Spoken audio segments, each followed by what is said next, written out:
Hello and welcome to the McGill International Review. My name is Ben Aloi and I'm here with Professor LeGrand, a Latin American history teacher here at McGill, to talk about the ongoing peace process between the Colombian government and Fuerzas Armadas Revolucionarias de Colombia, also known as FARC.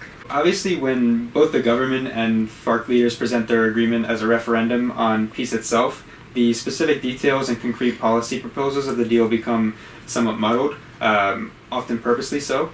Could you maybe spell out briefly what this referendum that was just recently defeated in Colombia actually entailed, and why certain cross-sections of Colombian society lined up on either side of the campaign? This process has been a 4-year-long peace process since 2012. There has been negotiations between the Colombian government of President Juan Manuel Santos and the FARC guerrilla movement, and those negotiations have taken place in Havana, Cuba, and were facilitated by the Cuban government, the Norwegians, the Chilean government, Barack Obama, the European Union, the United Nations were all in favor. And so they talked to each other for 4 years. And finally in August came to an accord. And it's a very detailed, very fascinating accord, 297 pages long. And so that was the end of August. And the president had said that that he wanted what he called a plebiscite on this accord. And he assumed, and everybody in Colombia assumed, that the yes vote would win, approving the accord, and that this would give the president a strong mandate to actually implement the accord. He would not have necessarily needed to take this accord by law to a referendum. It could have been approved within the Congress without a popular vote. So the particular decision to bring it to a referendum was designed for the mandate? It was designed for the mandate, and it was the president who decided that this would be the procedure. Yes. I see.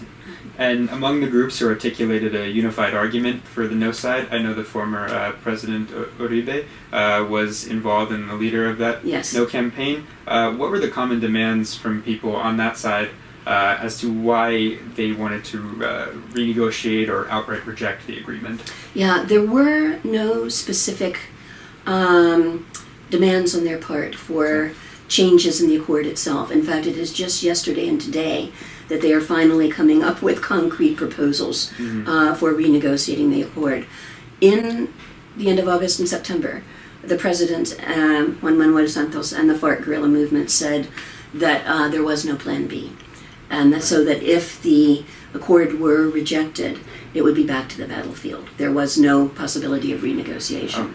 No backup plan in place. There was no backup plan. And the no forces did not have any specific proposals either for changing the accord. Uribe and also the ex-president Pastrana have been the leaders, actually it's former President Alvaro Uribe, the leaders of the no side. Uribe was president of Colombia from 2002 till 2010. He had refused to negotiate with FARC.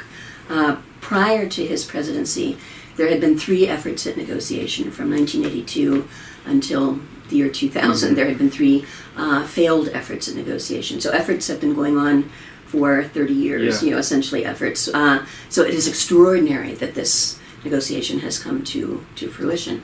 Uribe's approach to FARC was to defeat them militarily. And so he very much increased the size of the Colombian army. And he had the financial backing of Plan Colombia from the United States, which was started by President Bill Clinton in the end of Clinton's time, went through the Bush administration, through the Obama administration. And so this was officially a drug war. Money, $9 billion pumped into Colombia. But in fact, which has been admitted recently, we all knew it before, it was a counterinsurgency plan as well. And so Uribe, in this very close relationship with the U.S., had the money to really increase the military forces. The U.S. provided intelligence services, which made it very difficult for the guerrillas to communicate among their different fronts. The new technology means that they can intercept any, computer communications. Guerrillas, of course, have computers. Makes it impossible for them to communicate. And so they, during the Uribe period, went on the defensive. And in a sense, his presidency leads to the peace negotiations, because FARC was made weaker. The Uribe people then, Uribe, since he's been president, has remained in the country, has formed the Centro Democrático Party, and has been, a very strong critic of Juan Manuel Santos, who was his own defense minister during his own presidency. And so the Uribe people, the campaign they ran, the No campaign, was a very alarmist, fear-mongering campaign. If you approve this peace accord, we will end up with a Chavista and Castroista government. FARC, will sort of take power, which no one really believes. Santos is much more concerned with a functional democracy and with, kind of participative democracy. Uribe is very charismatic, has authoritarian tendencies. Yeah. He is further to the right, but in terms of economic development plans, they're very close. I mean, both encouraging foreign investment, free trade agreements, mineral development, etc. Private property. They're not on the left. There's no question that they're not. Also, the Uribe No campaign kind of allied with a number of Protestant pastors in the country. About 30% of Colombians are now born-again Christians. This is a trend in Latin America over the last 30 years. And they were saying the family is threatened. There's an ideology of gender in this accord. In Colombia in the last few years, the LGBT movement and the women's movement have been, presenting Congress with, the desire for increased rights in terms of civil rights, the right of gay people to. So this was an alarmist. This was an alarmist thing in which a lot of things were connected that aren't necessarily connected at all. Somebody in the Uribe campaign just confessed a few days ago that they were very much fear-mongering, very purposefully, as a technique to win the no vote, and they were more successful than they had expected. Yeah. So you mentioned that it wasn't expected to be defeated because ahead of the referendum, the vast majority of public polls in the country forecast a sizable victory for the yes campaign, and in fact usually projecting the agreement will be ratified with around 60% of the popular vote. So why do you think there was such a large discrepancy between these preliminary polls and the actual votes of Colombians on the day of the referendum? Yeah, we don't know, and but it is quite possible these public opinion surveys may have influenced the vote. I mean, some of the yes people may not have gone out to vote because they thought it was going to win anyway.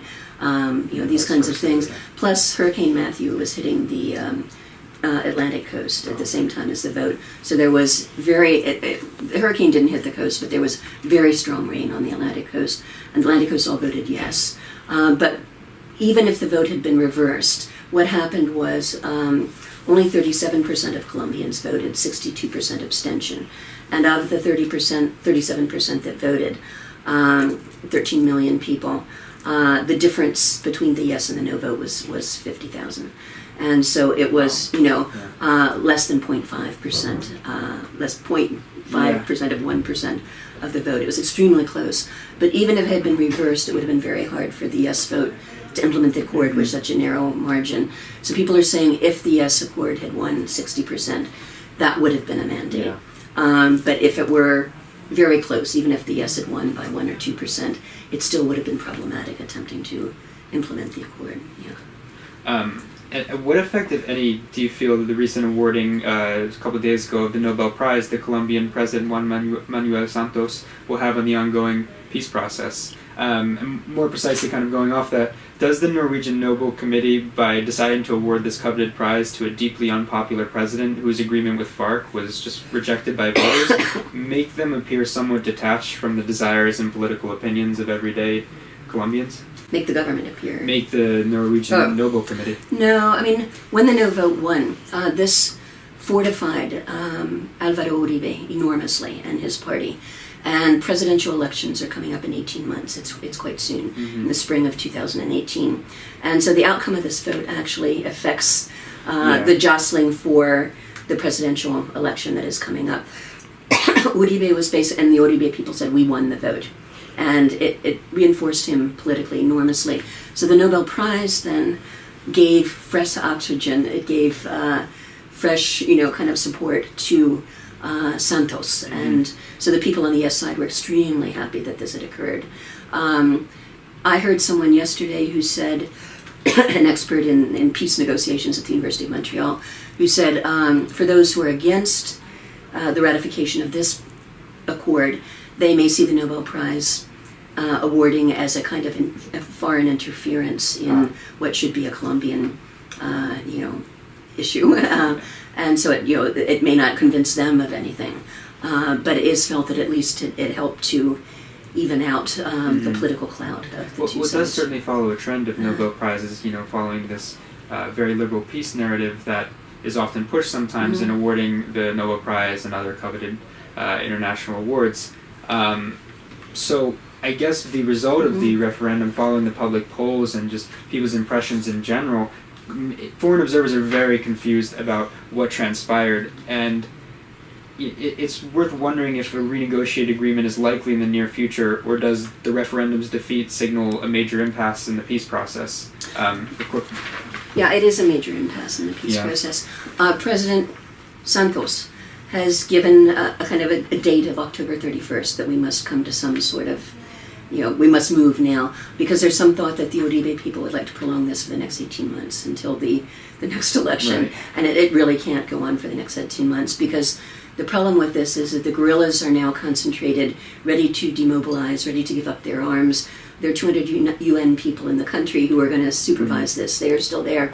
And the problem is that the possibility of a kind of incidents of shooting and so forth on the part of security people, on the part of the guerrillas, is very large if this drags on and on and on.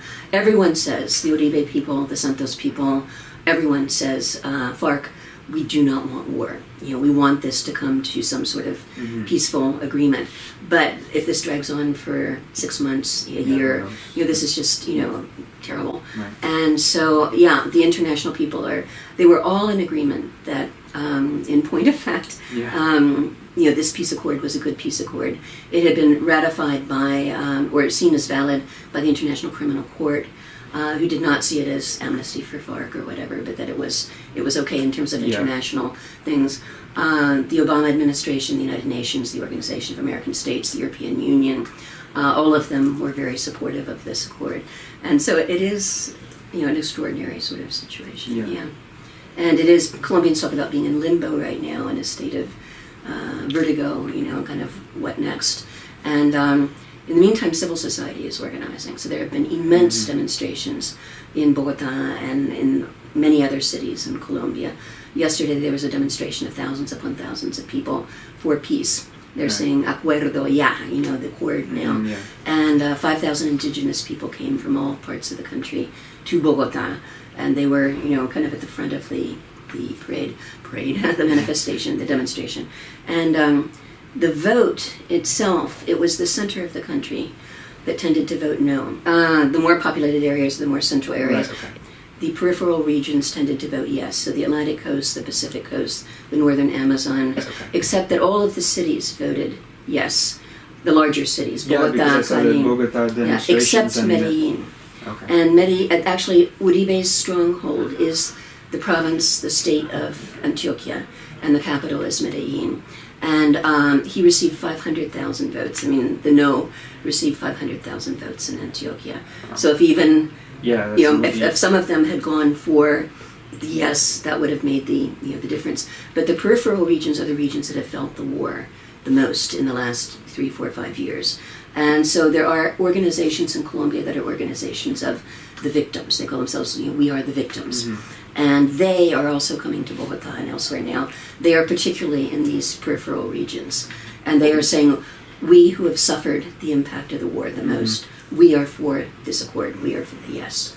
And so this, there is both international pressure and then this civil society pressure. At any point of including in the peace process some sort of Truth and Reconciliation Commission yes, afterwards? That is part of the accord. Wow. And so the accord calls for the establishment of a new judicial jurisdiction, the jurisdiction for peace. It also calls for a truth commission. It also calls for a commission that will look for the disappeared people. There are about 60,000 disappeared people in Colombia, so many more than there ever were in Chile or Argentina. And so it's very important to locate their bodies and where they are.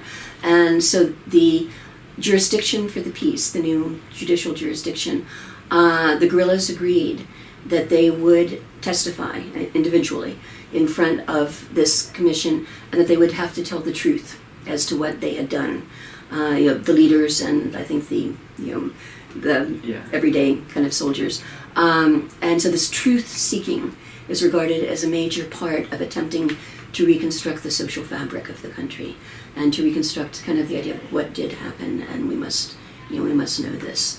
And so it is actually a very, very interesting, very elaborated upon process. And it is exactly that new jurisdiction for peace that the Uribe people are challenging now. Yeah. They want a more kind of ordinary justice. They do not want a separate jurisdiction established.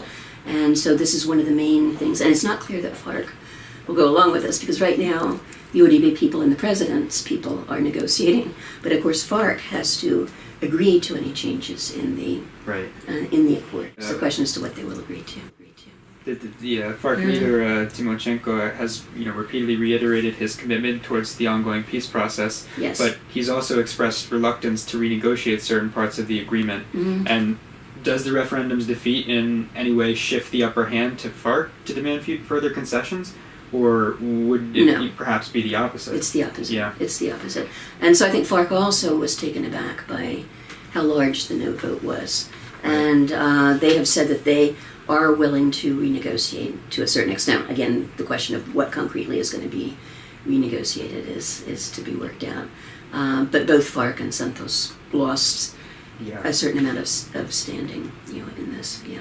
And the reason I'm curious about the balance of power in the negotiations is because many Colombians loyal to FARC, as well as certain figures in the group, expressed concern since the beginning of peace talks in 2012 that FARC was somewhat backed into a corner by the government after suffering a string of major military defeats in the years prior to the talks. Do you feel there's some legitimacy to these claims, or was the decision to go to the negotiation table probably the best from a strategic standpoint for FARC at that point? They now are saying that it was the best. I mean, it was quite clear that FARC was not going to take state power. I mean, that's very clear. Yeah. In the late 90s, FARC had 50 fronts all over the country. They had forces quite near Bogota. You could not take a bus or drive from Bogota to Medellin. I mean, you would probably be stopped by guerrilla roadblocks, etc. And you risked kidnapping, you risked ransom demands. FARC, during the Uribe years, from 2000 to 2010, was put on the defensive. I mean, moved back into their zones of original kind of strength, etc. And and so FARC, that probably did make FARC more willing to seriously negotiate, than they had been willing to do so before. Yeah, but it's very interesting because when you hear Timochenko speak now, his actual name is Rodrigo Londoño. Timochenko is his nom de guerre, but he is very, he says, committed to doing politics without arms now, doing politics through the legal system. And I imagine it did take the 4 years to kind of work all of that out. But they are to be given, as part of the transition, the FARC everyday troops will be paid a certain salary, kind of minimum wage, for a couple of years. FARC is to participate in elections, form a political party and participate in elections, as the Salvadoran guerrillas did, as the Guatemalan guerrillas did with those peace agreements. But they are also to be given... Will it most likely be a refashioned communist party, or is there talks of coalitions with other groups? We don't know yet. Okay. I mean, we just have no idea. And people who really know kind of say FARC's not going to get more than 5% of the vote. At starting out. I mean, FARC is not very popular in Colombia, given the enormous abuses of this war over so many years. But FARC does have certain kind of social bases in agrarian frontier colonization areas, and that probably they will get municipal councilors and mayors and so forth in those areas, and may over the years be able to build a larger base. Yeah. But part of the peace accord is also that they be given 5 seats in the Congress, 5 seats in the House of Representatives, 5 seats in the Senate for the next 2 presidential terms, which are 8 years altogether, 4 years. In order to give them experience in politics, to give them a voice at the national level as well. So if they get elected to those seats, great. Even if they don't, they still have the right to those seats for a limited period of time. And so it's some of these kinds of things. They're also to have, part of the peace accord is that Congress will pass a statute of political opposition, which in Colombia, any party left of center and many social movements are stigmatized, have been stigmatized during the war as being guerrilla sympathizers and often attacked by paramilitary forces and so forth. And so this is finally in Colombia to recognize the right of a political opposition to exist. Of course, right now the political opposition is on the right, it's Uribe, but political opposition of whatever kind, but also on the left. And so it is to kind of strengthen the party system and the political system. The peace accord is a vision of systemic and holistic political and socioeconomic change. It's not just how will the guerrillas put down their arms. It involves agrarian reform. It involves dealing with the cocaine economy.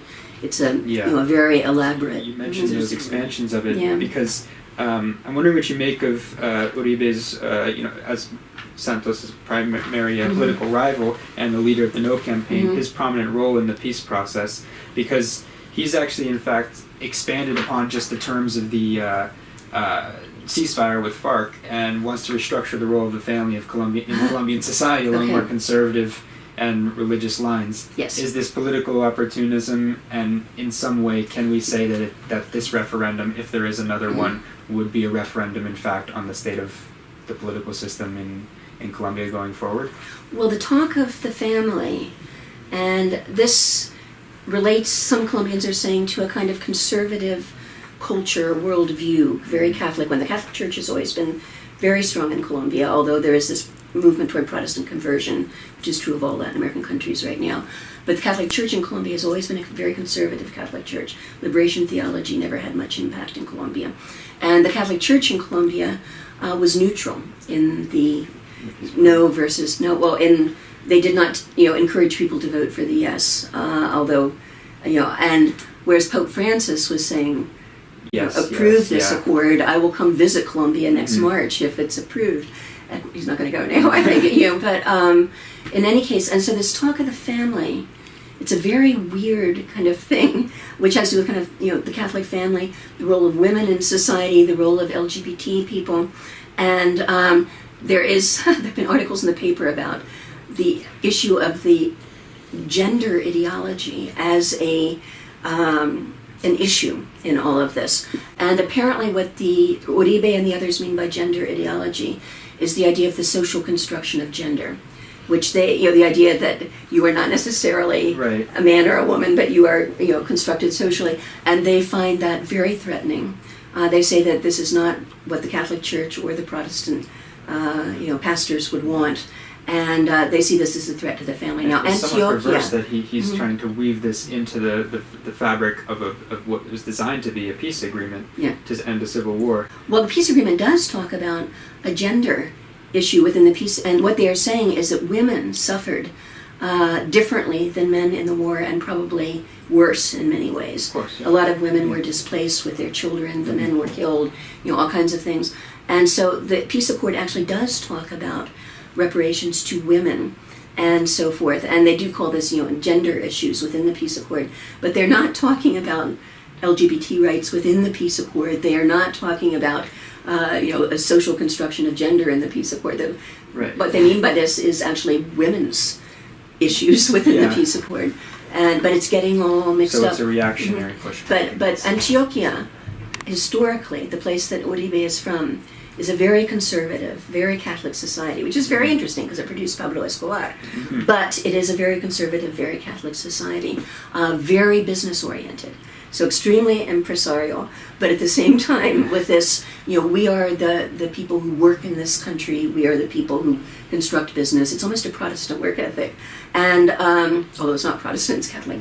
But in any case, Uribe is appealing to this. And a lot of the people who voted yes now are saying, oh my God, there were a lot of people in this country who voted no. Some of them were swayed by Uribe's, manipulations, alarmism. But some of them really do have great concerns about the changes that are going on, and these religious issues and so forth are important, and we need to talk to the no people, and we need to have dialogue and so forth. But there is fear, again, this is not relating to your question, but there is concern that certain elites will come to some sort of accord at this point, and that civil society will be left out. Because in 1957, the first years of violence in Colombia, there was a whole period of violence before the FARC guerrilla movement was formed in 1964. 1948 to 1960, there was the period known as La Violencia, in which 200,000 people died. And that was ended when the head of the Liberal Party and the head of the Conservative Party came together and formed what was called the National Front. But this was an agreement of elites. And it restricted politics, it restricted new civil society groups coming into the system. It looked democratic. It's not a military regime. But people are talking about, are these behind closed doors talks of Uribe and Santos now going to lead to the next National Front? And so there's the question. The victims are saying, we want a seat at the negotiating table. And so all of this is going on, yeah. Well, Uribe's approval rating sits close to about 60% right now versus Santos, which is very low, around 38%, around about the same. It's gone up, actually. Yeah, it used to be around 28%. Yeah. And this, I guess, relates to the question of, is the referendum and a future referendum a referendum in a way on the future electoral prospects of the Partido Social de Unidad Nacional and Santos's continued legitimacy and popular mandate? Is it viable to think that Centro Democrático can form a coalition with other conservative governments and potentially be the majority in 2018? I don't know. I mean, the Colombian party system is in flux. Colombia is the one country in Latin America in which the liberal and conservative parties of the 19th century, all countries in Latin America had a liberal party and a conservative party after the wars for independence in the 1830s and 40s. And in most countries, that ended in the early 20th century. Colombia, the liberal and conservative parties persisted. And these are multi-class parties led by elites, both of them, with somewhat different views of the world. And they were the main parties in the country up until the new constitution of 1991, which is a very, very interesting constitution, worth reading. And since that time, there's just been a proliferation of parties, new parties popping up. People who used to be liberals or conservatives forming different parties. It's very confusing. The term limits on the president are fairly recent too, if I'm not mistaken, because Uribe originally sought a third term when they were changing that rule. Yes. Always until Uribe, you could serve one 4-year term. Then you had to be out of office, at least for one 4-year term. Then you could come back for one term. Okay. And so Uribe pushed it through that he was able to serve 2 successive terms. He tried to push it to a 3rd term. He hated Chavez, and of course was criticizing Chavez for doing the same thing, but he was doing the same thing. The Constitutional Court, which is an institution formed out of the Constitution of 91, said no, Uribe could not run for a 3rd term. He accepted that. But now Santos has also served for 2 terms. So actually, in the next elections, neither Uribe nor Santos can run for president. Neither one can run.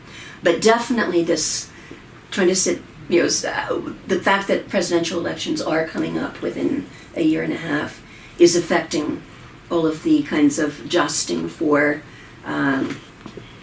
preeminence, but also over who's going to have an influence over the peace accord. This is playing a big role. What does it say about the legitimacy of the referendum format that just 37% of the Colombian electorate participated in the vote? Okay, traditionally in Colombia, actually it's interesting, in some Latin American countries, voting is obligatory. So I believe in El Salvador, at least it used to be, I imagine it still is. So if you didn't vote in a presidential or other elections, you would be fined, or you could be fined. It would have been very interesting if there was some law like that in effect in Colombia. In Colombia, normally, 52-53% of the people abstain in a regular presidential election or election for Congress. This was by no means unusual. Well, it was 10% higher. Okay. But it was not. It was not unusual, yeah. But they cannot hold another referendum unless that would be accepted by the Constitutional Court. And right now there are a whole lot of appeals to the judicial system in Colombia by different groups kind of saying, we want to be able to hold another referendum. It's not even clear that if another referendum were held tomorrow that the yes would win by 10%. It's not clear. And so, but Santos can't just call another referendum. This is not doable. It has to go through.